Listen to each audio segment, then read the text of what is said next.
Do you want to turn your enemies into proof you're strong? Are you tired of making peace with everyone? Of softening your voice to answer every slight with an explanation? Of stretching yourself thin enough that no one could accuse you of being hard? It sounds noble, Machiavelli would say, but it trains your enemies.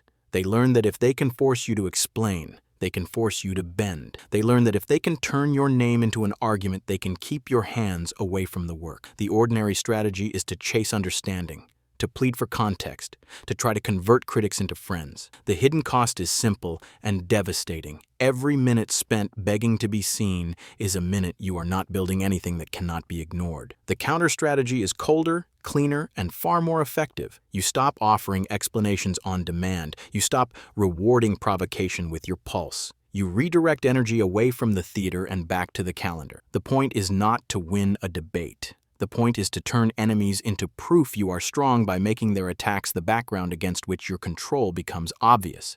The average person hears a jab and sprints toward it with reasons, backstory, and a long justification that spills private wiring into public hands.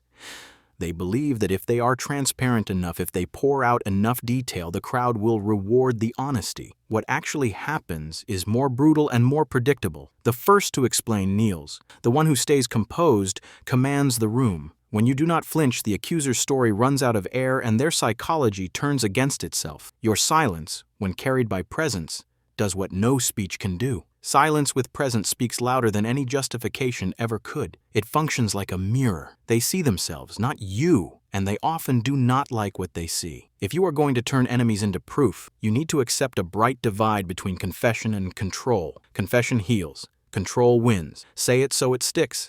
Clarity is for therapy, control is for power. You keep the raw explanations for private rooms designed to hold them. In public arenas designed to play you manage pace, access, and definition. You decide the tempo of your replies. You narrow the channel. You place the meaning. Perception is everything because people act on the picture, not on the footnotes. If you do not control the frame, someone else will draw it around you. They will pick the lighting, the angle, and the caption, and you will spend your energy trying to correct shadows instead of moving stone. Enemies are laboratories. They cannot help showing you where your leverage is. If you answer with emotion, they will harvest it. If you answer with structure, they will find nothing to hold. Your first tool is non-reaction. Not the sloppy kind that looks frozen, but the deliberate kind that reads as choice. Pace your breath, lower your shoulders, ground your feet, and let a full beat pass after the provocation. That beat feels like a cliff to the person who wanted to yank you into the pit. It makes them wonder what you know that they do not. It triggers the oldest itch in the room, curiosity tinged with caution. Presence without panic projects power because it implies calculation. People fear what they cannot predict. You become unreadable, and unreadable feels dangerous to those who live by manipulation. In meetings, translate every ambush into math. Someone smears your competence to seize the calendar. The average person argues personality and piles on adjectives. You say one sentence that reasserts terms: delivery dates, scope, cost, standards. That timeline breaks quality. Here is the schedule that holds. Then you stop talking. If they want to fight, you gave them arithmetic. If they want progress, you gave them a path. Your enemy's plan required you to narrate. You refused the invitation and placed the burden back on reality. Even your stillness serves the plan, because the room feels where the gravitational center is. Adults drift toward the heaviest object. Make sure that object is your record, not your reaction. Online, a figure with spare time stitches a story about your motives. The average person writes a thread to bleed. You send the link to the work, one line of fact to the relevant party, and then you vanish. That disappearance is a verdict. You treat the internet as a notice board, not a courtroom. The real audience learns to follow your receipts, not your apologies. You do not advertise innocence. You ship it. Your portfolio becomes your rebuttal. Your cadence becomes your character. Your artifacts become your allies.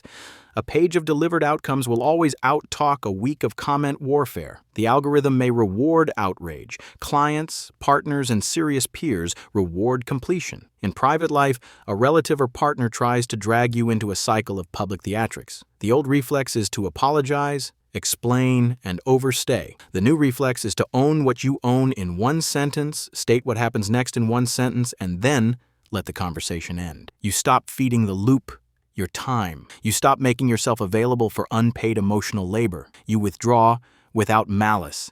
and the sudden lack of resistance makes the performance collapse under its own weight. The other person is left face to face with their own echo. Your absence becomes a tutor. It teaches them that access is earned by behavior, not demanded by noise.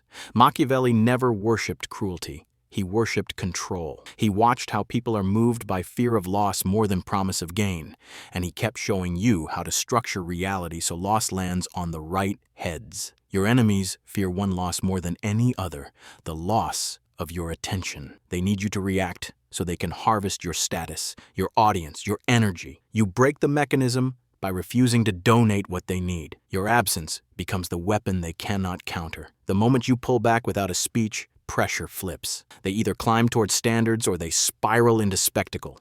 Either way, you win. In one outcome, the work improves. In the other, the room discovers who was building and who was borrowing your oxygen. To make absence persuasive, your presence must be dense. That is why you build a record that speaks. You capture agreements, dates, and deliverables. You keep a ledger that can be shown without commentary. You turn your calendar into a witness that outlives gossip. When slander arrives, you do not sprint to the mic. You let the documents do the heavy lifting. The right people read paper. The wrong people read drama. You are not trying to convert the wrong people. You are trying to be feared, respected, and untouchable by the people whose decisions decide the ground you walk on. They do not need your monologue. They need your reliability. Make reliability boringly obvious. There is an art to reframing hits so they bend around you. When someone mocks your confidence, you reply, "Confidence upsets the insecure," and fall quiet. When someone begs you to perform authenticity on command, you say, "I don't owe you intimacy," and you end the exchange. When someone labels you arrogant for refusing chaos, you answer, "Gib, I prefer policy to panic," and you go back to the plan. Each line is short, because truth under pressure must be short. Each line flips the light so the crowd sees the neediness behind the insult. You do not slice to humiliate, you slice to close the loop. A short, clean closure prevents the rot of endless argument. Frame control is also environmental. Arrange rooms to teach people how to behave around you without speeches. Fewer chairs, shorter meetings, a visible timer, a door that closes on schedule. Your office should communicate that you are building things, not auditioning for approval. Your home should communicate that your focus is not up for public auction. Even your phone can speak for you when it is out of reach. When environments carry the message, you conserve words for decisions that actually move weight. The average person tries to be powerful through tone. The strategic person makes the space carry tone so the person can stay calm. Calm is not decoration. Calm is leverage. There is a temptation to make enemies disappear by chasing their acceptance. That is the trap. The moment you try to fix an enemy with love, you become an unpaid intern in their campaign. You relinquish authorship and you start negotiating your boundaries as if your standards were rude. Let enemies remain enemies. Their attacks are useful. They show the room what you refuse to do. They show the room you will not argue your own worth on command. They show the room you can continue producing without petting egos. You are not tasked with converting malice into friendship. You are tasked with converting malice into proof. Use contrast to collapse lies. If they paint you careless, deliver early. If they paint you cruel, decide calmly and help privately. If they paint you weak, lift something heavy in silence. Reality is the ultimate editorial. When behavior contradicts the smear in visible ways, observers update without you needing to tell them what to think. They trust their eyes more than your adjectives. That is why you keep your eyes trained on output. You cannot be trapped if your answer to nonsense is a result. Outcomes are arguments that do not shout. They are quiet verdicts that settle noisy rooms. You will be told to be more open, so people understand you. Understand this instead. Understanding is overrated in arenas where incentives run the show. People act on interest, fear, habit, and the story they can tell afterward. If your results serve their interest, they forgive their opinion of you. If your silence prevents costly escalation, they forget their need to label you. If your presence makes the work easier, they call you reasonable when last week they called you severe. That is why you optimize for leverage, not likability. You are not auditioning for a bouquet. You are designing a strong reputation that makes casual disrespect unprofitable. Enemies provide a stage. You decide whether that stage records your outburst or your refusal. The counterintuitive move is to let their aggression draft you into a higher rank by refusing to descend. When bait is thrown, let it float. When sarcasm comes, let it pass through you like wind through steel. If a response is necessary, make it a decision with a date. Decisions with dates are the grammar of power. They turn drama into a plan and force the other side to admit whether they want change or attention. If they choose attention, you have grounds to disengage. If they choose change, you have a contract. There is psychology beneath all of this.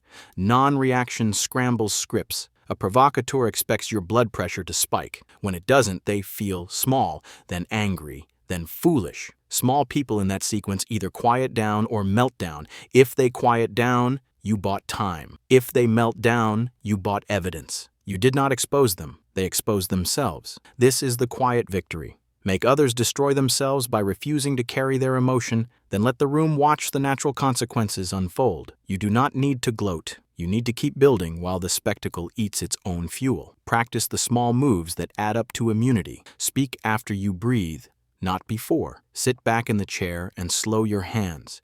Remove filler phrases that betray tension. Replace autobiographical paragraphs with a single verb and a date. Wherever possible, let documents travel in your stead. Put scope, price, and timeline in writing. It is not cold, it is clean. When conflict arrives, you already have a floor. People who live in noise hate floors. People who live in work love them. Build for the latter. Your body becomes a billboard that says you do not chase storms. You build shelters. Withdraw without flouncing. Public exits are performances. Real exits are logistics. Take your attention out of the loop. Decline unproductive invitations. Shorten your windows of availability. Keep a portion of your day unreachable and defend it the way you defend oxygen. That block of absence makes every other interaction sharper. You arrive more precise because you have a center again. Precision is intimidating in a culture that worships blur. You are not cultivating mystery for its own sake. You are protecting the depth that makes your voice carry weight when you finally use it. At some point, an enemy will demand that you answer for silence itself. If you had nothing to hide, you would speak. Inversion solves this. If the facts were with you, you would measure. Or try, when results catch up to rumors, I'll adjust.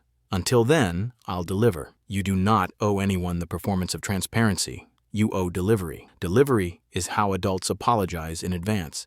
Delivery is the loudest argument you will ever make. When the work lands clean, the appetite for gossip drops because gossip no longer pays.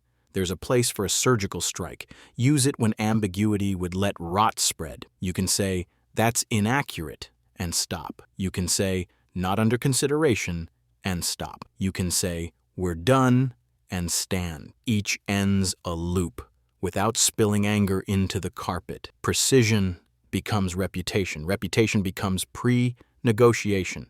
Pre-negotiation saves your life one Tuesday at a time because people arrive calibrated and careful. They do not test doors you have already bolted. When you encounter a campaign against you, sort audiences. True decision makers, useful peers, the general crowd, and the enemy's chorus. Give decision makers documents and dates. Give useful peers context and courtesy. Give the general crowd very little. Give the chorus nothing at all. This is not cruelty. This is resource allocation. You are not a weather report. You are a builder. Builders do not pause a bridge mid-span to read aloud every insult from the riverbank. Builders keep pouring and let the concrete answer. Fear will argue that if you do not defend yourself, lies will harden into law. The cure is simple, difficult, and reliable. Produce so consistently that the cost of believing lies exceeds the thrill of repeating them. People like gossip until it threatens their schedule. Your task is to make siding with nonsense expensive. You do that with competence and predictability. When your results make their life easier, they will defend you for selfish reasons, which are the most durable reasons anyone ever has. Self-interest is not your enemy. Unmanaged perception is. Manage it by making reality heavy. Your enemies can be turned into endorsements if you let them demonstrate what you are not. Let the angry show you are calm. Let the erratic show you are consistent. Let the petty prove you ignore cheap leverage. Let the theatrical reveal how allergic you are to waste. Each contrast is a free advertisement purchased with someone else's time. You do not have to crush anyone. You have to keep your lane so clean that the splashing from their lane looks absurd. In time, the room will stop blaming the water and start blaming the driver. Nonverbal law does most of the work. The way you enter the room, the way you hold your eyes on the person who matters, the way you let quiet stretch without panic, the way you close a notebook to signal finality. These tiny signals stack into immunity. Immunity is not invincibility, it is indifference to bait. Bait cannot purchase you because you priced yourself in outcomes, not emotions. When people realize you cannot be bought with a reaction, they stop spending their attention trying to make you flinch. You will get lonely for a while because not needing the crowd makes you less available to its noise. That loneliness is the tax on sovereignty. Pay it gladly. Soon you replace the crowd with a circle that can handle distance and delay without inventing betrayal. Those are the people who will make you stronger. Everyone else was trying to rent you by the hour and call it love. Love that demands constant proof is not love. It is management. You are not here to be managed by strangers. Strategy is the mercy you give your future self. The ruthless kindness you can do today is to say no before chaos learns your phone number. Put your day on rails. Fewer meetings, harder deadlines, little theater, more shipping. If you cannot measure it, it is probably a thief. If it screams for your immediate reaction, it is almost always bad faith. Slow down the pull, speed up the plan. You will notice that enemies tire of attacking people who never miss their train. You can respect opponents who argue in good faith. You can even learn from them. You do not need to make them fans. Treat respect as a function of behavior, not affection. Keep collaborations on paper. Keep favors rare and reversible. Keep goodwill away from signatures. When the relationship changes, let the paper float to the surface and carry the conversation. Paper respects both sides better than adrenaline does. The enemy of clarity is improvisation under heat. Do not romanticize toughness. Toughness without design becomes stubbornness. What you are after is aura, that composed presence that says you are governed by rules you chose and can articulate. Aura grows where rituals live. Morning routines that actually happen. Deep work that actually ships. Health practices that make your face quiet. Sleep that makes your voice slow. Aura is cumulative competence turned outward. When aura thickens, enemies stop confusing you for a sparring partner and start treating you like a wall. A strong reputation has enemies baked into it. If no one resents your boundaries, you do not have boundaries. If no one complains about your standards, you do not have standards. If no one calls you cold for refusing chaos, you are probably still negotiating with storms. Let the complaints be your bellwether that you stopped being harvestable. Do not relish opposition. Register it as confirmation. A world that cannot exploit you will call you difficult. Wear it like a badge of clean governance. Remember the paradox that offends romantic minds and saves empires. You do not become powerful by being understood. You become powerful by being obeyed by reality. You make reality obey by aligning plans with incentives and cycles, not with moods and myths. You tie your words to dates. You tie your promises to budgets. You tie your strategy to actual constraints, and then you move inside them like a calm blade. When reality keeps agreeing with you, people call it charisma. What they are seeing is design. When you feel the itch to explain, pay attention to your breathing.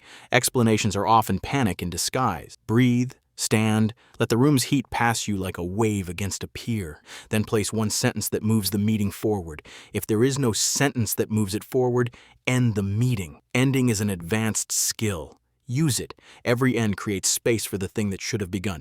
The average person keeps talking because they confuse movement with progress. You silence the room and then you move the stone. You can design your digital life the same way. Curtail notifications. Post artifacts instead of feelings. If a debate would not change your next week's calendar, decline it. If a message has no question, it needs no answer. If a person refuses asynchronous channels because they prefer constant pings, they are telling you that your focus is their toy. Remove the toy. Return to work. Even online, control the frame or be absorbed by it. Practice reframing attacks in real time. You never show up to these late-night calls. Correct, because the morning work pays for the lights. You think you're better than us. I think the plan beats chaos. You're hiding. I'm building. None of these are arguments. They are closures. They convert social pressure into clean edges. Closures are merciful because they prevent the room from drowning in spirals. Spirals are how enemies keep you tired. Keep a file of quiet victories. Not for bragging, for anchoring. Screenshots of results, contracts executed, thank you notes from the only voices that matter. On bleak days, that file reminds you that receipts beat rumors, that outcomes outlive noise, that reputation is sedimentary rock built from layers of delivery. Rock does not answer storms, it survives them. Your enemies will accuse you of being emotionless. They mistake restraint for emptiness because they have never stood inside a clean plan.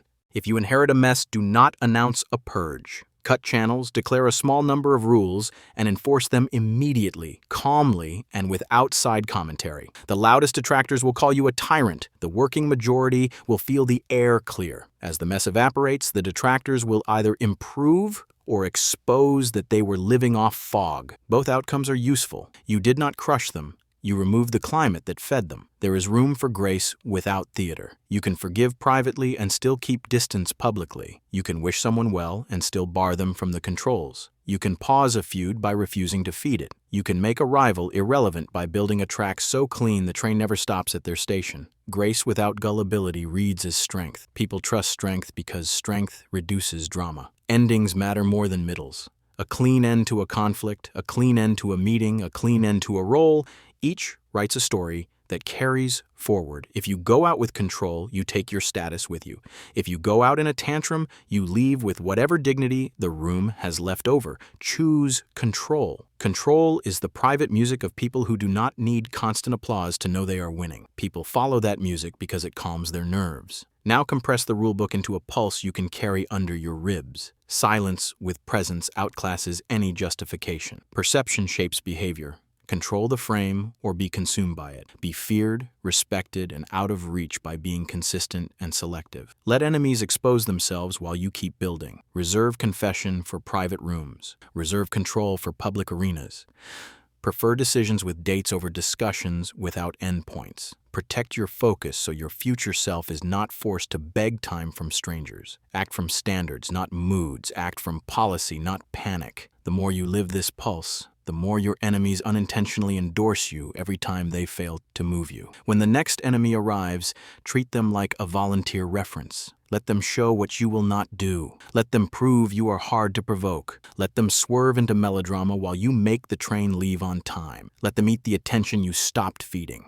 The longer you hold the non-reaction, the more they wobble, and the more the room starts to see what you have been for months. The adult in the scene. Adults are not loud. Adults are reliable. A closing paradox will keep you honest. The more you explain yourself, the more alone you look. People step back from need. The more you let your record speak, the more allies you attract without campaigning. People step towards structure. It is better to be slightly unreadable and utterly reliable than perfectly transparent and easy to move. Unreadable makes enemies nervous. Reliable makes stakeholders calm. Nervous enemies and calm stakeholders is the finest evidence of strength you will ever need. It cannot be faked for long because it requires work, and work leaves fingerprints. Walk out with that split burned into your bones. Clarity for healing, control for power. Keep your counsel where it belongs and your cadence where it is obeyed. You will not win every contest, but you will migrate toward arenas where winning matters because your enemies will have trained you better than your friends ever could. Their attempts to shake you will harden your routines. Their noise will thicken your aura. Their accusations will sharpen your logistics. Your enemies become proof, not because you won a shouting match, but because you refused to donate your attention and your results stayed loud when your voice stayed quiet. If you must speak, place one sentence on the table and attach a date. If you can stay silent, let the weight of your work speak at a register no heckler can reach. That is the Machiavellian intelligence you came for, not the taste for cruelty, but the calm, ruthless choice to make every attack a demonstration that you are untouchable where it counts, the arena where reality keeps the score.